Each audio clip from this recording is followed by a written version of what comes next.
Lucas Varela llegó a Puerto Escondido un jueves por la tarde, con una maleta vieja y un nombre que nunca pronunciaba en voz alta. Puerto Escondido era un pueblo pesquero en la costa de Chile, un lugar donde la gente vivía igual durante 15 años y donde los nuevos rostros rara vez generaban preguntas incómodas. Tenía dos calles principales, un puerto que se desmoronaba lentamente y un faro que había dejado de funcionar mucho antes de que Lucas llegara. La población envejecía más rápido de lo que nacían los niños, y los jóvenes se marchaban a la ciudad en cuanto podían. Era el lugar perfecto para desaparecer, y Lucas se había vuelto muy bueno desapareciendo. En el periódico local, El Faro de la Bahía, Lucas trabajaba como corrector de pruebas.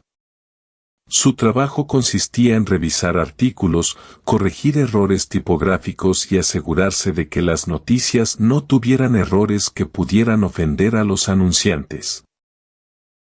Los habitantes del pueblo lo llamaban Lucas, el hombre silencioso, porque hablaba poco, nunca compartía detalles sobre su vida y siempre llegaba temprano y se iba tarde.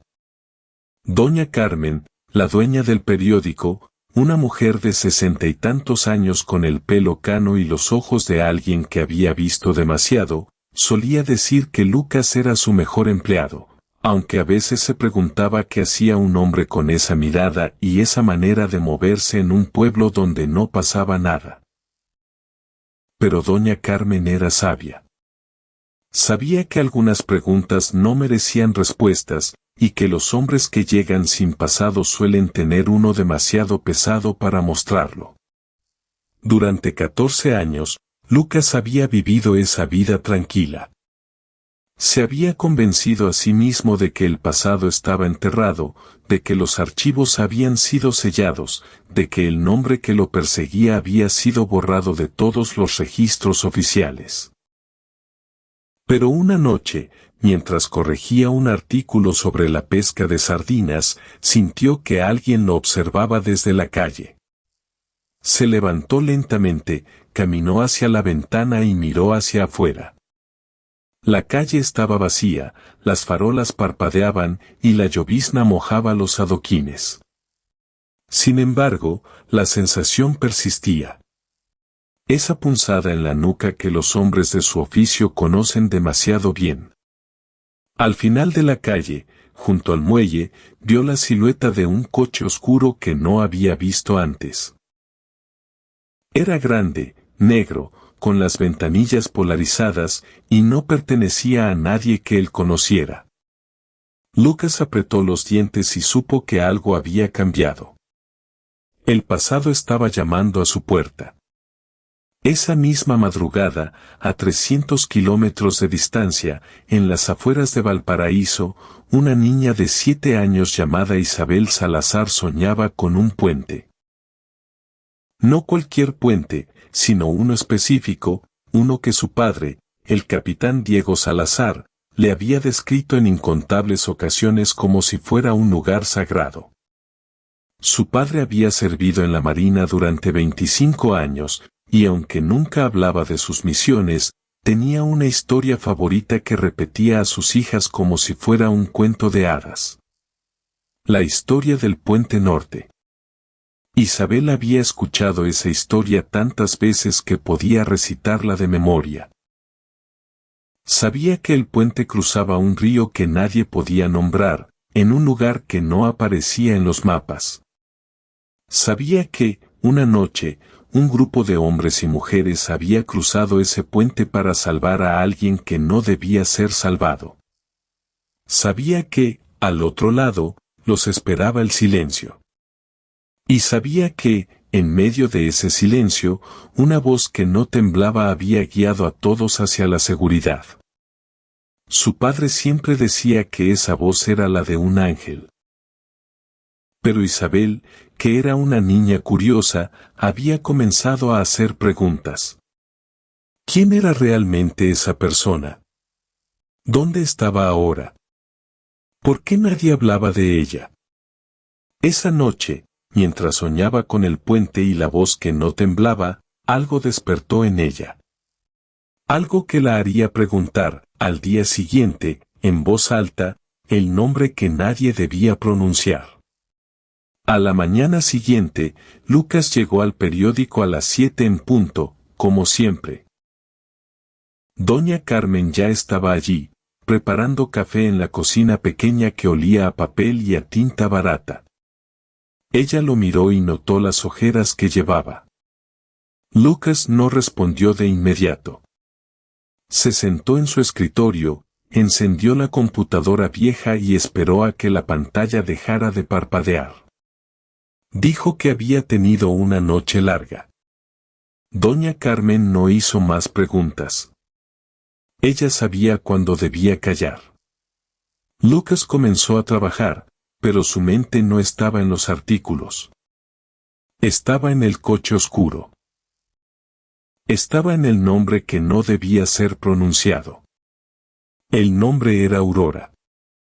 No era el nombre de una persona, sino el nombre de una operación, la última operación que Lucas había dirigido antes de desaparecer. Una operación que había salido mal, que había costado vidas, que había sido borrada de todos los registros oficiales. Una operación que, si alguien llegaba a conocerla, podría destruir todo lo que Lucas había construido. Y alguien la había pronunciado. A las 9 de la mañana, el teléfono del periódico sonó. Doña Carmen atendió, habló unos segundos, y luego llamó a Lucas con urgencia. Era el alcalde de Puerto Escondido, Roberto Fuentes. Le decía que debía ir al puerto inmediatamente porque había algo que debía ver. Un barco había llegado esa mañana sin tripulación, sin documentos, sin nada. Pero lo que tenía dentro era lo que le interesaba. Lucas sintió un escalofrío. Un barco fantasma. Era algo que había visto antes, en el pasado que estaba tratando de olvidar. Tomó su chaqueta y salió rápidamente hacia el puerto. El puerto estaba lleno de pescadores y curiosos cuando Lucas llegó. El barco era pequeño, de madera vieja, con el nombre borrado y las cuerdas podridas. Parecía haber estado a la deriva durante mucho tiempo. Pero cuando Lucas subió a bordo, encontró algo que lo dejó sin aliento. En la cabina del capitán, sobre una mesa cubierta de polvo y sal, había un sobre de papel amarillo con una sola palabra escrita con tinta negra, Aurora. Lucas tomó el sobre con manos temblorosas y lo abrió. Dentro había una fotografía, vieja y desgastada, de un grupo de hombres y mujeres uniformados. En el centro de la foto, con el rostro parcialmente borrado por el tiempo y la humedad, estaba él mismo.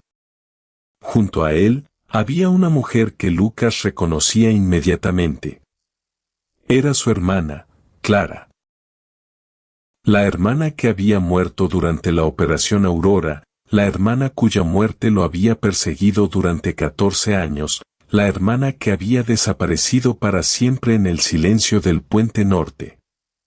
Lucas sintió que el suelo se movía bajo sus pies.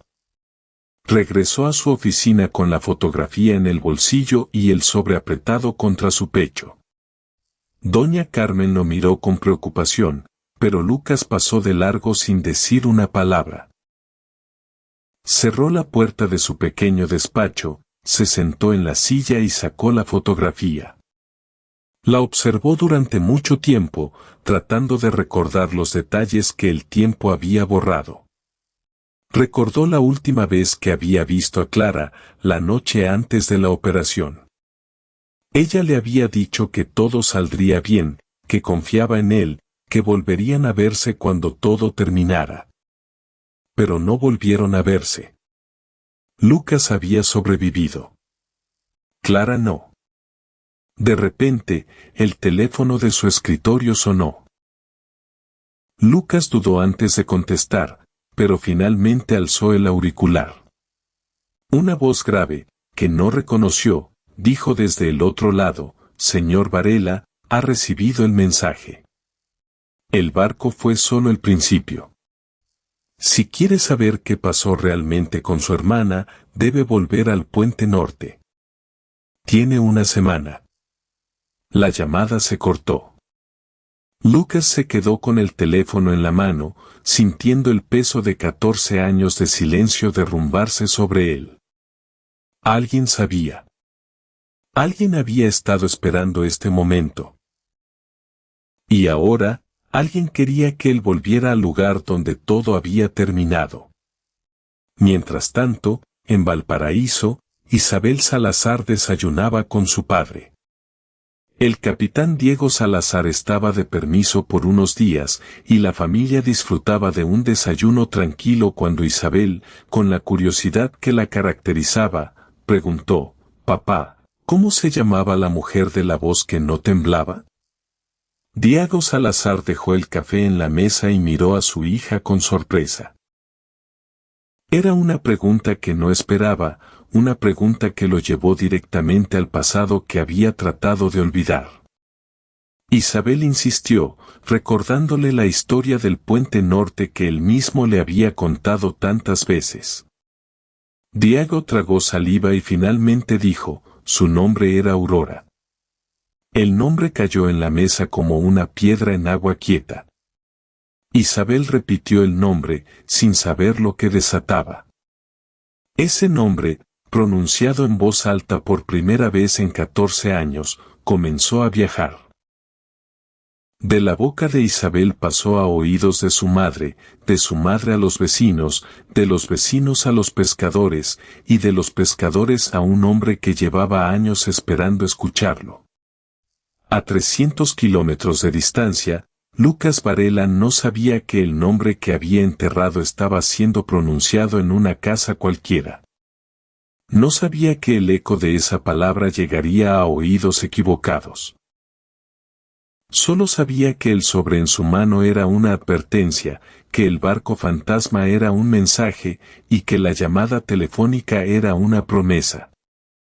Tenía una semana para volver al Puente Norte, al lugar donde su hermana había muerto, al lugar donde su vida se había partido en dos. Y en esa semana, todo lo que había construido en 14 años de silencio comenzaría a desmoronarse.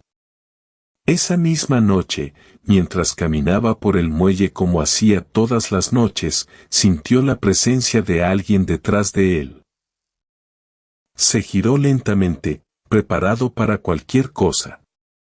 Frente a él, en la oscuridad, había una mujer de unos 40 años, con el pelo oscuro recogido en una coleta y una cicatriz que le cruzaba la mejilla. Tenía los ojos de alguien que había visto demasiado, los mismos ojos que Lucas veía cada vez que se miraba al espejo. La mujer lo miró fijamente y dijo: «Lucas, soy Valeria. Fui compañera de Clara en la Operación Aurora.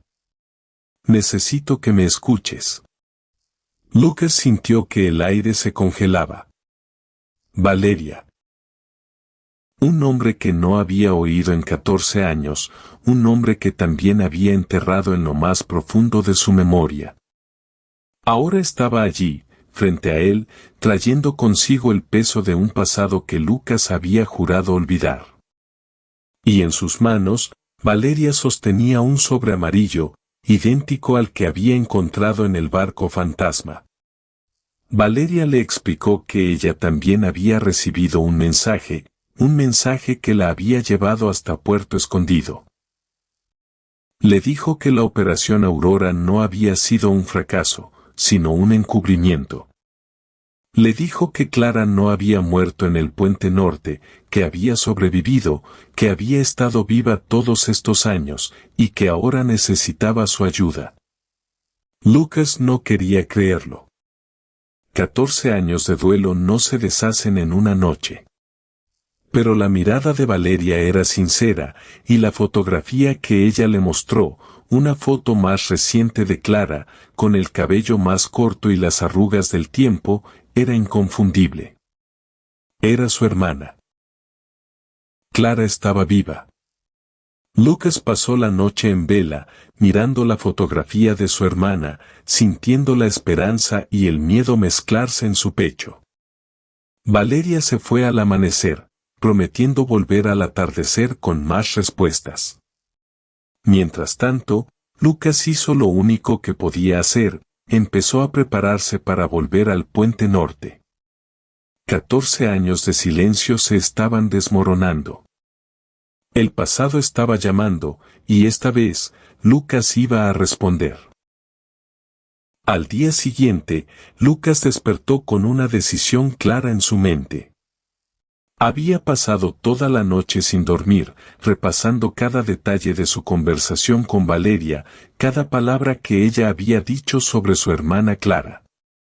La posibilidad de que Clara estuviera viva era un pensamiento que había enterrado tan profundamente que casi había logrado convencerse de que nunca había existido.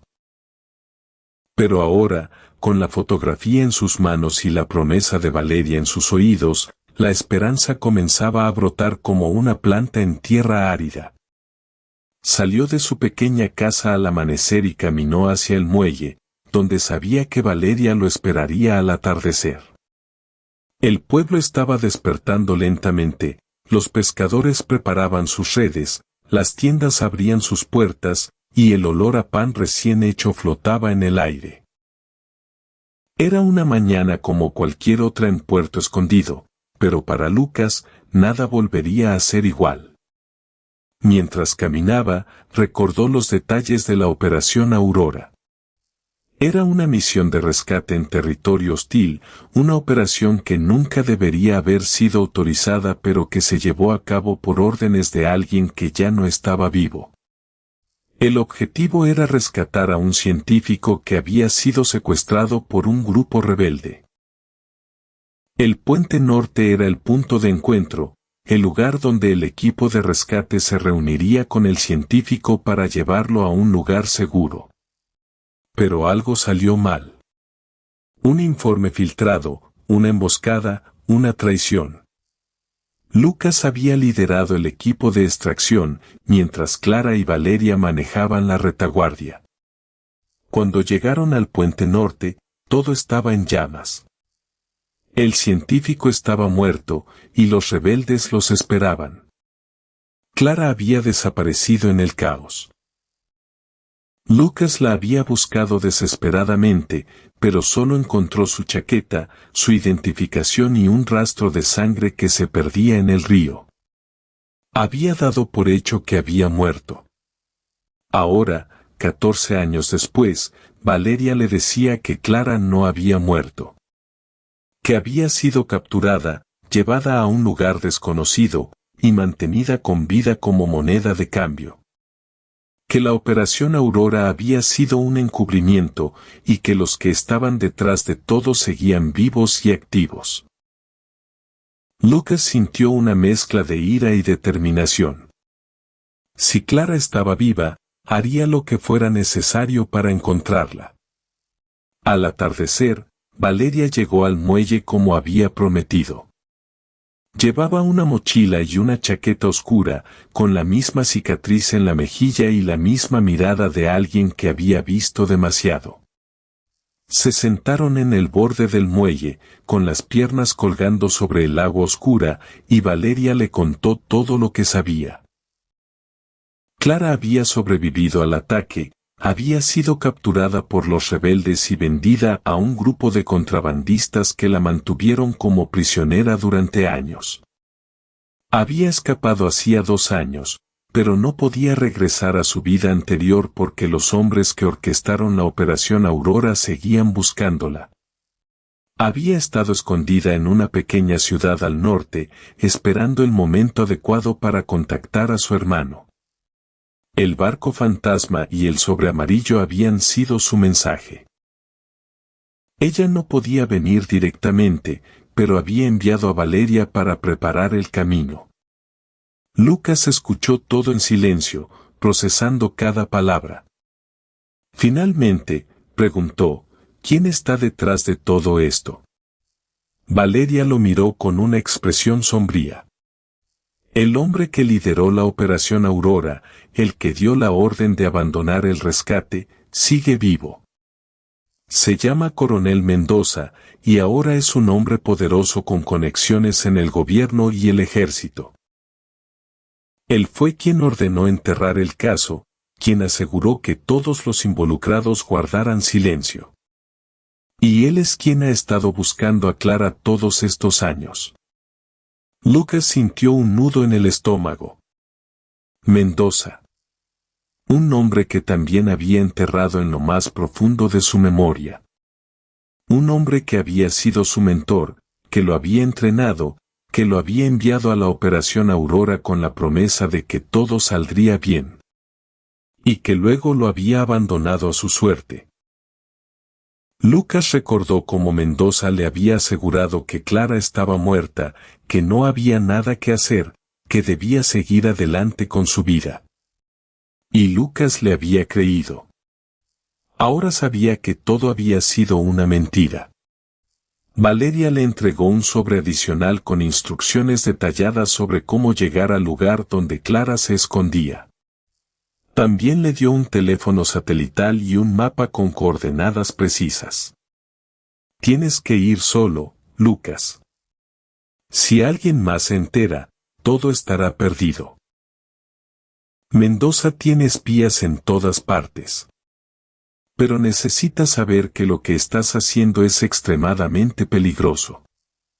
Si Mendoza descubre que Clara está viva y que estás buscándola, no dudará en eliminar a cualquiera que se interponga en su camino.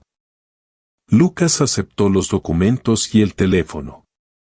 Sabía que estaba a punto de embarcarse en un viaje que podría costarle la vida, pero también sabía que no podía seguir viviendo con la mentira que había aceptado durante 14 años. Clara era su hermana, y haría lo que fuera necesario para encontrarla. Al día siguiente, Lucas renunció a su trabajo en el periódico. Doña Carmen lo miró con sorpresa y tristeza. ¿Te vas, Lucas?, le preguntó. Lucas asintió, sin ofrecer explicaciones. Doña Carmen no insistió. Le dio un abrazo y le deseó suerte. Lucas salió de la oficina y caminó hacia el puerto, donde un pequeño bote lo esperaba para llevarlo al norte. Comenzaba su viaje hacia el puente norte, hacia el lugar donde su vida se había partido en dos, hacia el lugar donde encontraría respuestas o encontraría su fin. Durante los días siguientes, el viaje de Lucas fue una serie de encuentros y desencuentros. Viajó en autobuses destartalados, compartió asiento con campesinos y comerciantes, durmió en hostales baratos donde las paredes de madera apenas amortiguaban el ruido de la noche. Cada kilómetro que avanzaba lo acercaba a un pasado que había tratado de olvidar. Las carreteras se volvieron cada vez más estrechas, los pueblos más aislados, la gente más desconfiada. Lucas se movía con cautela, evitando llamar la atención, pero sabía que alguien podía estar siguiéndolo. En una pequeña ciudad llamada San Miguel, Lucas se detuvo para repostar. Mientras pagaba en una tienda de abarrotes, vio un cartel pegado en la pared que lo dejó sin aliento. Era un cartel de búsqueda, con una fotografía antigua de Clara. El cartel decía, se busca por traición a la patria. Lucas sintió que el corazón se le detenía. Mendoza ya estaba moviendo sus fichas. Había difundido la imagen de Clara, etiquetándola como traidora para justificar cualquier cosa que le hicieran si la encontraban. Lucas arrancó el cartel y lo guardó en su mochila. Ahora sabía que no solo estaba buscando a su hermana, sino que también estaba protegiéndola de un hombre dispuesto a destruirla. Continuó su viaje, cada vez más al norte, hasta que llegó a las montañas donde Valeria le había dicho que encontraría a Clara. El terreno era escarpado, cubierto de pinos y niebla. Lucas caminó durante horas, siguiendo las coordenadas que Valeria le había dado, hasta que encontró una cabaña escondida entre los árboles. La cabaña era pequeña, de madera oscura, con un techo de zinc y una chimenea que humeaba débilmente. Lucas se acercó lentamente, sin hacer ruido. Cuando estaba a unos metros de la puerta, ésta se abrió y una mujer apareció en el umbral. Era Clara. Mayor, con el cabello más corto y las arrugas del tiempo, pero inconfundible. Lucas sintió que las piernas le flaqueaban. Había pasado 14 años creyendo que nunca volvería a verla. Ahora estaba allí, frente a él, con los mismos ojos que recordaba y una sonrisa temblorosa. Lucas, dijo, con la voz rota por la emoción. Sabía que vendrías. Lucas avanzó hacia ella, y se abrazaron en la puerta de la cabaña mientras la niebla los envolvía como un manto. 14 años de distancia, 14 años de silencio, 14 años de dolor y culpa, todo eso se desvaneció en ese abrazo. Dentro de la cabaña, Clara le contó todo. Cómo había sobrevivido, cómo había sido prisionera durante años, cómo había escapado y había estado escondiéndose desde entonces. Le contó que había descubierto la verdad sobre la Operación Aurora, sobre Mendoza y su red de corrupción. Mendoza no solo había orquestado el fracaso de la misión, sino que también había estado utilizando el Puente Norte como punto de tránsito para contrabando de armas y dinero. Clara había obtenido pruebas, documentos que demostraban la implicación de Mendoza en actividades ilegales. Pero también sabía que si intentaba exponerlo, él la mataría. Por eso había estado esperando a que Lucas llegara. Lucas escuchó todo con atención. Ahora comprendía la magnitud de lo que enfrentaban. No solo era encontrar a Clara, sino también llevar a Mendoza ante la justicia. Y para hacerlo, necesitaban un plan. Esa noche, sentados alrededor de la chimenea, Lucas y Clara comenzaron a trazar su estrategia. Sabían que no podían enfrentarse a Mendoza directamente, que necesitaban pruebas irrefutables para exponerlo. Clara había guardado copias de los documentos en varios lugares seguros. Pero también sabía que Mendoza tenía contactos en el gobierno y en el ejército, lo que significaba que cualquier movimiento en su contra debía ser cuidadosamente calculado. Tenemos que ir al Puente Norte, dijo Clara finalmente. Allí es donde todo comenzó y donde todo terminará. Mendoza guarda sus registros personales en un búnker cerca del puente. Si podemos acceder a ellos, podremos demostrar su culpabilidad de una vez por todas. Lucas asintió. Sabía que era una misión peligrosa, casi suicida.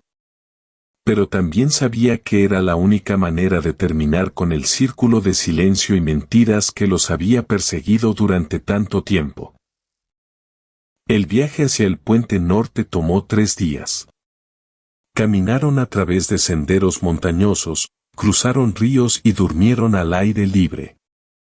Finalmente, al amanecer del tercer día, divisaron el puente desde la cima de una colina. Era un puente de acero y hormigón, viejo y oxidado, que cruzaba un río de aguas oscuras y profundas. Lucas sintió un escalofrío recorrer su espalda. Este era el lugar donde su vida había cambiado para siempre. Pero también sabía que era el lugar donde podía recuperarla. El búnker de Mendoza estaba oculto en la ladera de la montaña, camuflado entre las rocas y los árboles. Lucas y Clara esperaron hasta el anochecer para acercarse, moviéndose con sigilo entre la oscuridad. Cuando llegaron a la entrada del búnker, Lucas usó las habilidades que había aprendido en el ejército para desbloquear la puerta. Dentro, todo estaba en silencio. Los documentos de Mendoza estaban almacenados en cajas metálicas, protegidas por cerraduras que Lucas logró forzar. Clara comenzó a revisar los documentos mientras Lucas mantenía vigilancia. Entre los documentos, encontraron pruebas de años de corrupción, transferencias bancarias a cuentas en el extranjero, registros de contrabando, y correspondencia con funcionarios gubernamentales comprometidos. Pero también encontraron algo que no esperaban. Un archivo personal de Mendoza que mencionaba a Lucas y Clara por nombre, describiendo cómo los había utilizado como chivos expiatorios para encubrir sus propios crímenes. Lucas sintió que la sangre se le helaba. Mendoza no solo había abandonado a Clara, sino que la había señalado como responsable de todo para desviar la atención. Cuando terminaron de recopilar los documentos, Lucas y Clara salieron del búnker. Pero al llegar a la entrada, se encontraron con una figura familiar. Valeria estaba allí, de pie en la oscuridad, con una pistola en la mano. Su expresión no era de aliada, sino de traidora. «Lo siento, Lucas», dijo Valeria con voz fría. «Mendoza me ha pagado bien por asegurarme de que nadie encontrara estos documentos». Lucas sintió que el mundo se derrumbaba. La mujer en quien había confiado, la que le había traído la esperanza de encontrar a su hermana, era una espía de Mendoza. Valeria levantó la pistola y apuntó directamente a Lucas. Pero antes de que pudiera disparar, Clara, que estaba detrás de Valeria, la golpeó con una roca, haciendo que la pistola cayera al suelo. Valeria rodó por el suelo, y en la confusión, Lucas y Clara lograron escapar hacia el bosque. Corrieron durante horas, sin mirar atrás, hasta que finalmente encontraron refugio en una cueva. Jadeando, Lucas miró a Clara y dijo: «Valeria era una espía. Ella nos llevó directamente a la trampa». Clara asintió, su rostro marcado por el cansancio y la decepción. Pero luego sacó uno de los documentos que habían encontrado en el búnker, una carta que detallaba el acuerdo entre Valeria y Mendoza. Era la prueba que necesitaban para exponer no solo a Mendoza, sino también a todos los que estaban involucrados en su red. A la mañana siguiente, Lucas y Clara iniciaron el viaje de regreso hacia la civilización, con la mochila llena de pruebas y la determinación de llevar a Mendoza ante la justicia. Pero también sabían que Mendoza estaría buscándolos y que cualquier paso en falso podría costarles la vida. Llegaron a un pequeño pueblo costero donde contactaron a un periodista de investigación que Clara conocía, alguien que podía hacer llegar los documentos a las autoridades correctas sin ser interceptado por los aliados de Mendoza. El periodista, un hombre llamado Sergio, era conocido por su valentía y su integridad. Les ofreció refugio en su casa mientras preparaba el informe que expondría la red de corrupción de Mendoza. Pero Mendoza no se quedó de brazos cruzados. Había ordenado una búsqueda a gran escala, con hombres armados patrullando las calles del pueblo. Lucas y Clara se mantuvieron escondidos, esperando el momento adecuado para salir. Una noche, mientras Sergio trabajaba en el informe, Lucas recibió una llamada anónima. Era Mendoza, que había logrado localizarlos. «Lucas, no tienes escapatoria. Devuélveme los documentos y te prometo que dejaré en paz a tu hermana. Si no lo haces, no solo la mataré a ella, sino a todos los que conoces». Lucas apretó el teléfono con fuerza, sintiendo el miedo y la ira mezclarse. Pero también sintió la determinación de no ceder. «Ya no tienes poder sobre nosotros, Mendoza. Tu tiempo se ha acabado». Al día siguiente, Sergio entregó el informe a un juez de la ciudad, quien emitió una orden de captura contra Mendoza. Pero Mendoza, al enterarse, huyó con sus hombres. Lucas y Clara salieron a su búsqueda, sabiendo que era su última oportunidad para detenerlo antes de que desapareciera para siempre. Lo encontraron en un puerto abandonado, tratando de abordar un barco con destino a un país sin extradición. La confrontación fue breve pero intensa. Mendoza, rodeado por sus hombres, amenazó a Clara con una pistola. Lucas, sin armas, tuvo que usar su ingenio y su conocimiento del terreno para desarmar a Mendoza. En medio del caos, Clara logró escapar del agarre de Mendoza y empujarlo hacia el borde del muelle. Mendoza cayó al agua, y mientras se hundía, Lucas saltó tras él, logrando someterlo en el agua y arrastrarlo de vuelta a la orilla. Las autoridades llegaron poco después para arrestarlo. Lucas y Clara quedaron en la orilla, exhaustos y empapados, pero libres. Días después, Clara y Lucas estaban en un pequeño café, contemplando cómo la justicia finalmente se cumplía. Mendoza estaba en prisión, y su red de corrupción estaba siendo desmantelada. Clara tenía su libertad, y Lucas finalmente podía dejar atrás 14 años de culpa y silencio. ¿Y ahora qué?, preguntó Clara, mirando a su hermano a través del humo del café. Lucas sonrió, la primera sonrisa genuina en años. Ahora, vivimos el resto de nuestras vidas sabiendo que enfrentamos nuestros demonios y ganamos. Eso es suficiente. Caleb, Lucas y Clara se levantaron de la mesa del café con una sensación que ninguno de los dos había experimentado en mucho tiempo, la certeza de que el futuro, por fin, les pertenecía. Las calles de aquel pueblo costero, que días atrás les habían parecido un laberinto de peligros, ahora se extendían ante ellos como un camino abierto hacia una nueva vida. El sol de la mañana, cálido y dorado, se reflejaba en las fachadas blancas de las casas, y el rumor de las olas llegaba desde el puerto como una promesa de paz. Lucas caminaba junto a su hermana, sintiendo el peso de 14 años de culpa y silencio disolverse lentamente en cada paso. No era un alivio repentino, no era una liberación mágica, sino una sensación más profunda y silenciosa, como si un nudo que había estado apretado en su pecho durante años finalmente comenzara a aflojarse. Clara, a su lado, caminaba con la cabeza en alto, su mirada perdida en el horizonte, pero con una sonrisa tenue que no había visto en su rostro desde antes de la Operación Aurora. Se detuvieron junto al muelle, donde las gaviotas volaban en círculos sobre los botes de pesca y el olor a sal y a mar se mezclaba con el aroma del café que aún persistía en sus ropas. Lucas miró el agua, el mismo mar que lo había visto partir 14 años atrás, lleno de miedo y de preguntas, y ahora lo veía regresar con respuestas y con la esperanza de un nuevo comienzo. Nunca pensé que volvería a sentir esto, dijo Clara en voz baja, como si hablara consigo misma. La sensación de que el aire no pesa, de que puedo respirar sin tener que mirar hacia atrás. Lucas asintió, sin apartar la mirada del horizonte.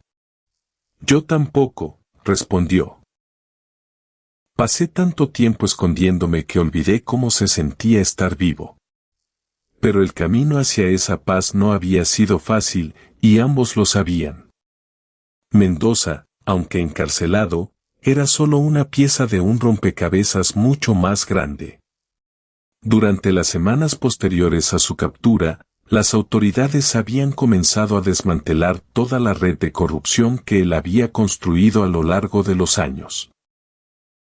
Funcionarios públicos, militares de alto rango, empresarios sin escrúpulos y contrabandistas que habían operado bajo la sombra de Mendoza estaban siendo identificados, investigados y llevados ante la justicia.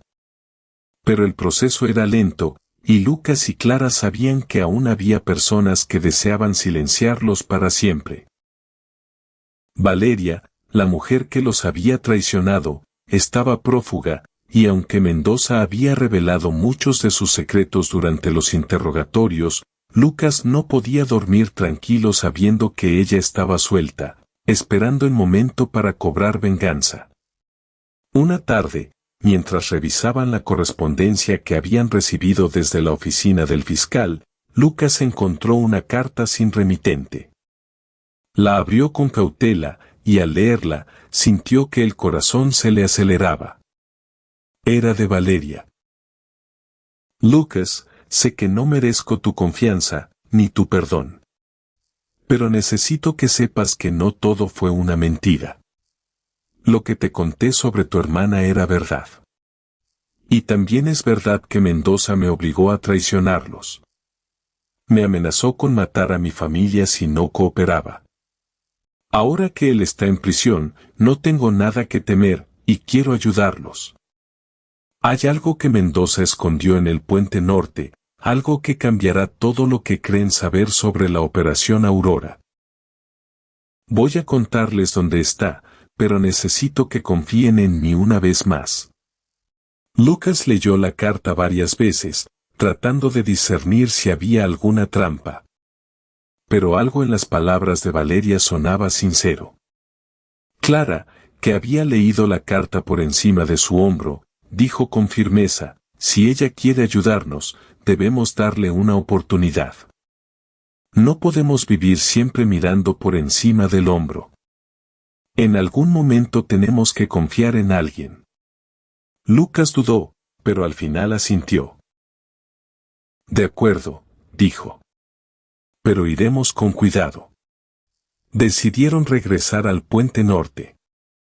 Esta vez, sin la urgencia de la huida, pudieron observar el lugar con otros ojos. El puente seguía allí, viejo y oxidado, pero ahora parecía menos amenazador. Lucas y Clara se adentraron en el bosque cercano, siguiendo las indicaciones que Valeria había dejado en la carta. Encontraron una cueva oculta tras una cascada, y dentro de ella, una caja de metal sellada. Al abrirla, encontraron documentos, grabaciones y fotografías que revelaban la verdad completa sobre la Operación Aurora. No solo la corrupción de Mendoza, sino también la participación de otras figuras que habían permanecido en la sombra durante todos esos años. Entre los documentos, encontraron el informe original de la misión. El informe que había sido manipulado para culpar a Clara del fracaso, el informe que había sido destruido y reescrito para ocultar la verdad. Lucas lo leyó con atención, sintiendo la rabia acumularse en su pecho.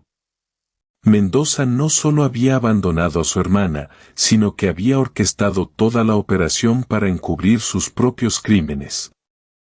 Y Clara, la hermana que había sido señalada como traidora, era en realidad una de las personas más valientes y leales que había conocido. Clara, a su lado, tomó uno de los documentos y lo examinó detenidamente. Esto es todo lo que necesitamos, dijo con una voz que combinaba alivio y determinación. Con esto, no solo caerá Mendoza, sino todos los que lo protegieron. Lucas asintió. Pero necesitamos llevarlo a las autoridades sin que nadie pueda interceptarlo. Y para eso, necesitamos a alguien de confianza.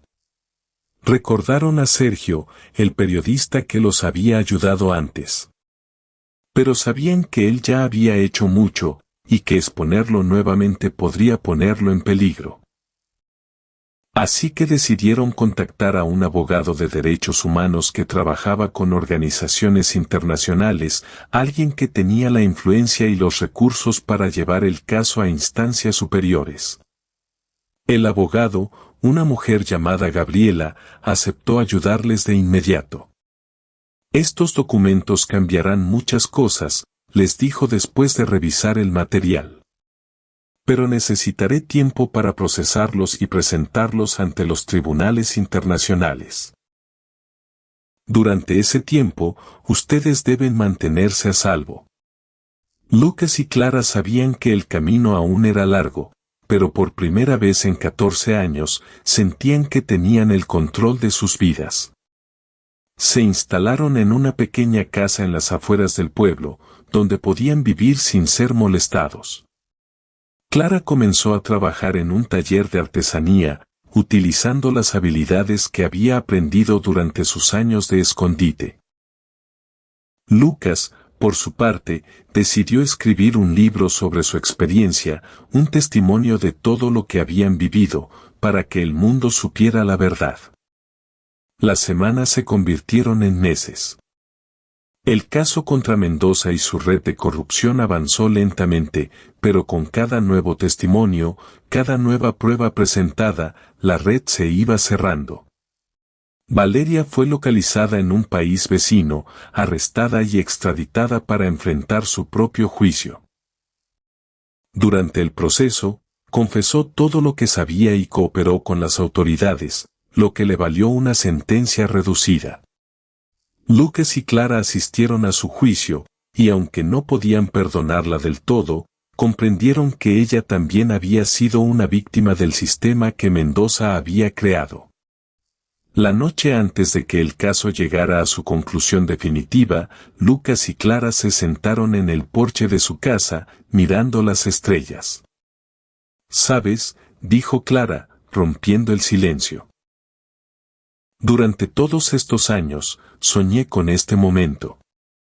El momento en que pudiera estar sentada en un lugar tranquilo, sin tener que esconderme, sin tener que mirar atrás». Lucas asintió. «Yo también. Pero nunca imaginé que llegaría. Pensé que el pasado me atraparía para siempre».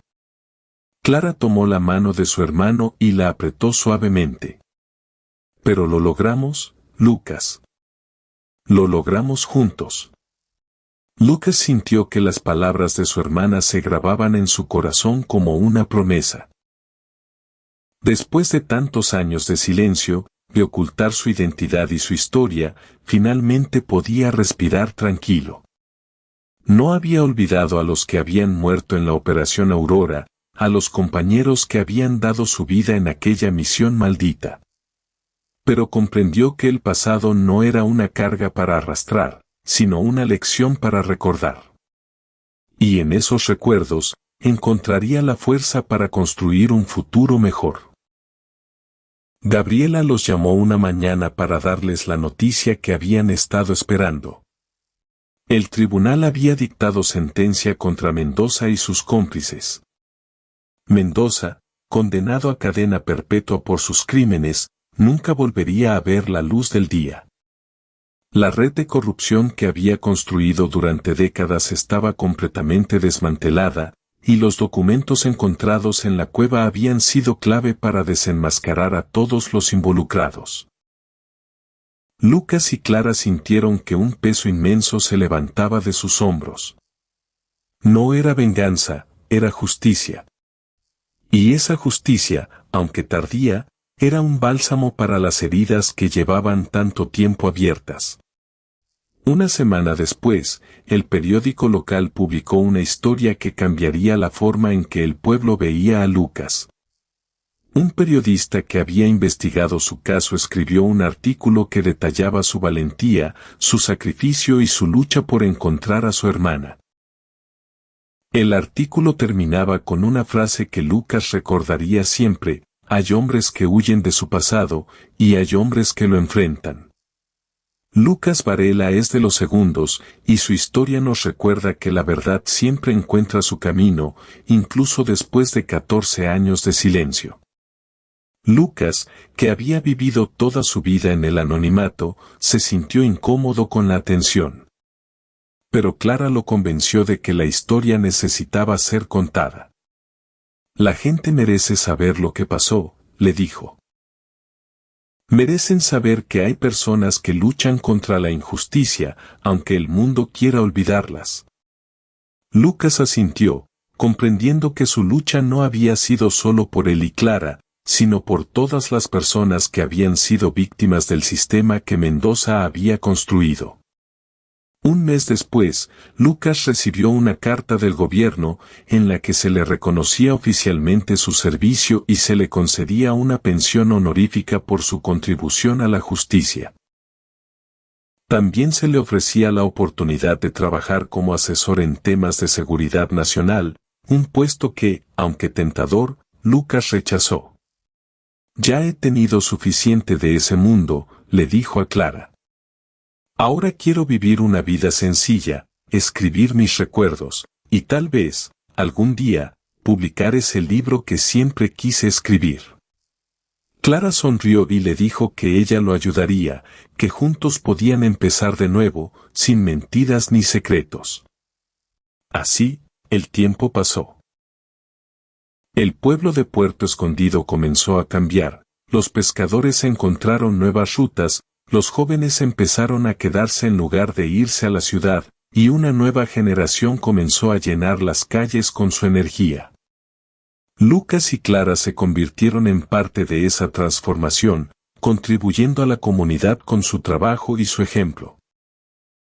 Lucas abrió un pequeño taller de encuadernación, donde restauró libros antiguos y les dio una nueva vida, mientras Clara dirigió un taller de arte para niños, enseñándoles a expresar sus emociones a través del dibujo y la pintura.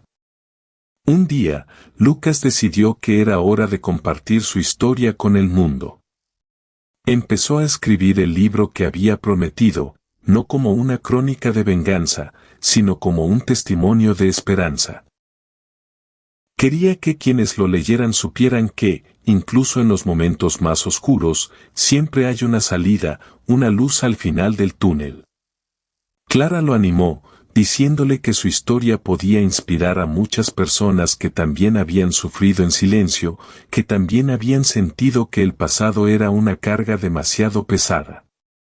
El libro, titulado El Puente Norte, fue publicado después de varios meses de trabajo. Las ventas comenzaron lentamente, pero pronto el boca a boca llevó la historia a lectores de todo el país. Pronto, Lucas y Clara estaban dando entrevistas y charlas, compartiendo su experiencia y su mensaje de resiliencia. La gente los escuchaba con atención y admiración, viendo en ellos no solo a dos personas que habían superado un gran sufrimiento, sino a dos seres humanos que habían logrado transformar su dolor en esperanza. Mientras tanto, Valeria, que había cumplido su condena y estaba en libertad condicional, se acercó a Lucas y Clara para pedirles perdón. Los encontró en el café de la plaza, donde solían sentarse a tomar el té de las tardes. Lucas la miró, recordando el dolor que había sentido cuando la descubrió como traidora. Pero también vio en sus ojos el arrepentimiento genuino, la necesidad de redención. No te perdonaremos hoy, dijo Lucas con calma. Pero podemos empezar a caminar hacia el perdón, si así lo decides. Clara asintió, y las tres personas se sentaron juntas, no como aliados, sino como personas que habían compartido un mismo dolor y que ahora buscaban sanar. Pasaron los años, y Puerto Escondido se convirtió en un lugar próspero. La pesca seguía siendo su principal actividad, pero también surgieron pequeños negocios que atrajeron a turistas y a viajeros curiosos. Lucas y Clara se mantuvieron cerca del pueblo, sintiendo que ese lugar, que al principio había sido solo un refugio, se había convertido en su verdadero hogar. El Puente Norte, que durante tanto tiempo había sido un símbolo de pérdida, se convirtió en un monumento a la superación, un recordatorio de que, aunque la oscuridad pueda durar 14 años, la luz siempre regresa si uno tiene el valor de esperarla. Una noche, Lucas subió al muelle, como había hecho tantas noches al principio de su historia. Pero esta vez, no caminaba con el peso del pasado, sino con la ligereza de quien ha aprendido a dejar atrás lo que no puede cambiar. Miró el horizonte, sintió la brisa marina en su rostro y cerró los ojos por un momento.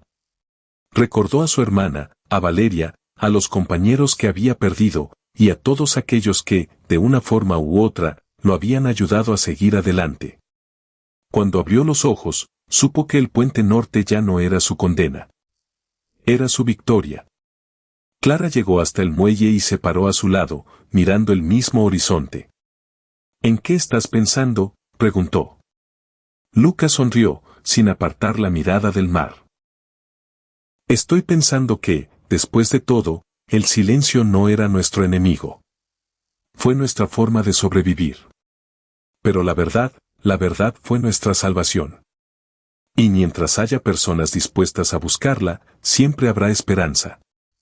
Clara apoyó la cabeza en su hombro y susurró, gracias por no rendirte, hermano. Gracias por venir a buscarme. Lucas la abrazó, sintiendo el calor de su hermana, sabiendo que aunque el camino había sido largo, al final había valido la pena. Lucas y Clara permanecieron en el muelle hasta que el sol se ocultó tras las montañas y las estrellas comenzaron a brillar en el cielo. El ruido del mar se mezclaba con sus pensamientos, creando una melodía que solo ellos podían entender. 14 años después de aquella noche en que todo cambió, habían regresado al punto de partida, pero transformados, curados y listos para comenzar de nuevo.